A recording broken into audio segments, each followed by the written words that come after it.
यस मानेमा मैले आज चाहिँ तपाईहरुले सहकारी कर्मीकै तर्फबाट एउटा मन्त्री पाउनु भएको छ र म मन्त्री हुँदा आजको तपाईको चाहिँ 3 महिना ठ्याक्कै आज 2 दिन बाँकी छ हुनलाई र म प्रमुख अतिथिको रूपमा तपाईहरुकै माझमा उभिएको छु र यसकारण म गौरवान्वित छु र मैले मेरो माथतको तपाईहरु सहकारीसँग जोडिएका सम्पूर्ण माथतका कार्यालय प्रमुख पनि मैले बोलाएको छु कि तपाईहरु सबैजना चिन्नुहोस् उहाँहरूले वक्तव्य पनि राख्नुभयो र तपाईहरुसँग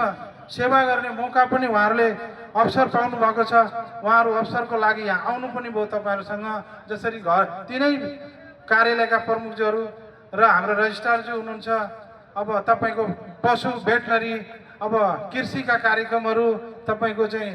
र घरेलु साना उद्योगका कुराहरू सिपमूलकका कुराहरू यहाँसँग जोडिएको छ र यो तपाईहरुलाई उहाँहरू मैले यहाँ निम्तो आयोजकले गरे पनि नगरे पनि उहाँहरू त्यसै पनि आउनु भएको छ खुसीले आएको छ कि उहाँहरूले चाहिँ यसरी सम्बन्ध कायम गर्नको लागि र तपाईहरुलाई सेवा गर्नको लागि उहाँ उत्सुक हुनुहुन्छ र म तपाईहरुलाई जुन यो आर्थिक यो राष्ट्रको आर्थिक यो 3 खम्बे नीति अनुसार यो जुन सहकारीले अहम यो राष्ट्रलाई मात्र होइन यो कोशी प्रदेश तपाईहरुको सहयोगले